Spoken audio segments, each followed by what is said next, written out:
जय माई की मित्रों। श्राद्ध पक्ष आने वाला है और इस बार के श्राद्ध पक्ष की सबसे बड़ी विशेषता यह है कि ये जो श्राद्ध पक्ष शुरू हो रहा है चंद्र ग्रहण के साथ शुरू हो रहा है और सूर्य ग्रहण के साथ इसका समापन हो रहा है। तो इसलिए श्राद्ध पक्ष अपने आप में बड़ा महत्वपूर्ण हो जाता है। क्या इस श्राद्ध पक्ष में आपको विशेष करना है, क्या चंद्र ग्रहण में श्राद्ध कैसे करेंगे, और इन्हीं सब विषयों पर आधारित है आज का ये अंक। सबसे पहले मैं आपको बता दूं, 7 सितंबर 2025 को श्राद्धी पूर्णिमा है। जो भाद्रपद पूर्णिमा होती है उसको श्राद्धी पूर्णिमा के रूप में जाना जाता है और यहां से पितृपक्ष का आरंभ हो जाता है।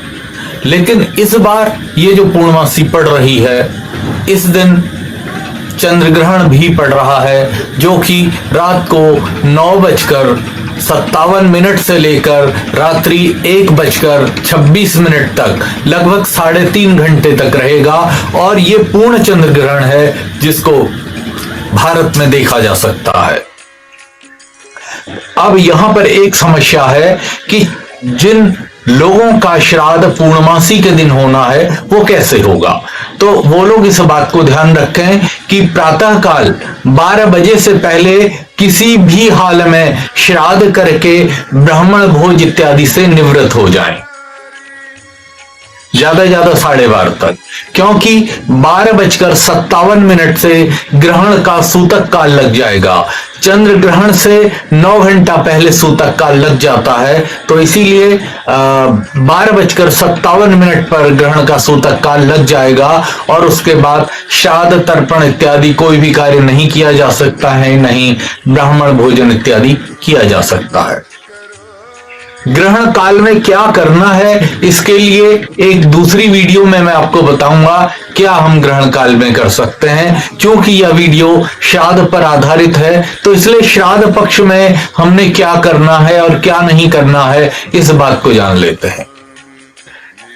और दूसरे दिन जिसका जो तिथि पड़े, प्रतिपदा, द्वितीया, तृतीया, जिस प्रकार से श्राद्ध पड़े उसको उन तिथियों पर श्राद्ध करना चाहिए। इस बार का श्राद्ध पक्ष 15 दिनों का है, जबकि श्राद्ध 16 दिनों का होता है। जो श्राद्ध है वो 16 दिनों के होते हैं, जिसमें कि संपूर्ण कृष्ण पक्ष के 15 दिन और एक पूर्णमासी का दिन मिलाकर 16 दिनों का श्राद्ध पक्ष हो जाता है। लेकिन इस बार का जो श्राद्ध पक्ष है उसमें एक तिथि का क्षय हो रहा है, उसके कारण ये श्राद्ध पक्ष मात्र 15 दिनों का रहेगा। दूसरी बात, ये श्राद्ध पक्ष 21 सितंबर तक रहेगा और इस दिन सूर्य ग्रहण है। और ये सूर्य ग्रहण हालांकि भारत में दृश्य नहीं है और इसीलिए, और रात्रि को ये सूर्य ग्रहण लग रहा है लगभग 4.5 घंटे के लिए, 11:30 बजे से ग्रहण रहेगा, तो ये भारत में मान्य नहीं है। अब ये जान लेते हैं कि श्राद्ध पक्ष में क्या करें और क्या न करें।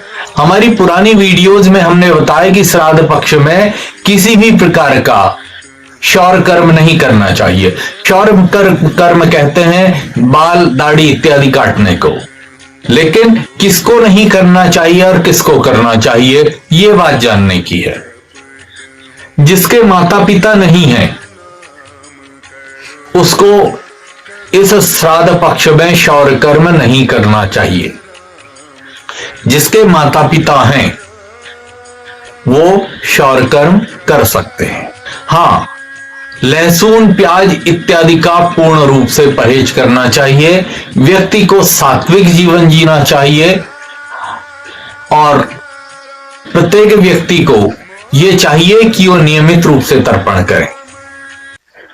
कई लोगों ने पूछा है क्या तिथि के ही दिन तर्पण करना चाहिए अथवा नियमित रूप से तर्पण कर सकते हैं। तो मैं आपको बताना चाहूंगा कि जो लोग चाहते हैं कि उनके पितृ संतुष्ट हों, जो चाहते हैं कि उन पर देवों की विशेष कृपा हो, तो उन्हें नियमित रूप से तर्पण करना चाहिए। और जो तर्पण किया जाता है वो 3 प्रकार का होता है, देव तर्पण, ऋषि तर्पण और पितृ तर्पण। अतः तीनों प्रकार का तर्पण प्रत्येक व्यक्ति नियमित रूप से कर सकता है।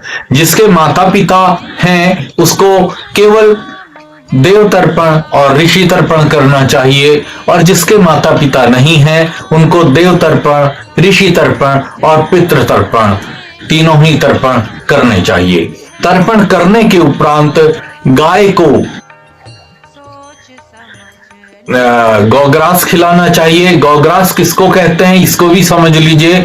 या तो जौ के आटे की लोई बनाकर उसमें काले तिल और गुड़ भरकर गाय को दे दीजिए, उसको गौग्रास कहते हैं। यदि वो न संभव हो तो जौ के आटे की रोटी में गुड़ और काले तिल रखकर गाय को खिलाया जा सकता है, इसको भी गौग्रास के रूप में दिया जा सकता है। तो श्राद्ध अथवा तर्पण के दिन कम से कम गौग्रास अवश्य ही देना चाहिए। उसके अलावा किसी भी ब्राह्मण को यथाशक्ति भोजन, वस्त्र, दक्षिणा से संतुष्ट करना चाहिए। कई लोग केवल क्या करते हैं कि केवल वो जलदान या जिसको तर्पण कहा जाता है वो कर देते हैं और सोचते हैं कि हमने ब्राह्मण को खिला दिया, इससे पूर्ति हो गई। ऐसा नहीं होता है। अगर आप चाहते हैं कि आपके पितृ संतुष्ट हों तो पितरों के निमित्त वस्त्र, अन्न, दक्षिणा अवश्य ही ब्राह्मण को दीजिए। आप विश्वास मानिए, इस नियम से यदि आप करेंगे तो आपको लाभ मिलेगा। और एक अंतिम महत्वपूर्ण बात, अगर संभव है तो नियमित रूप से पितृ गायत्री का जप कीजिए, अथवा किसी भी ब्राह्मण से पितृ गायत्री का जप करवा दीजिए। देखिए, किसी भी प्रकार की यदि पितृ बाधा आपके घर अथवा परिवार में है तो निश्चित रूप से वो शांत होने लगेगी और आपको पितृ कृपा मिलने लगेगी, आपके पितृ संतुष्ट होने लगेंगे।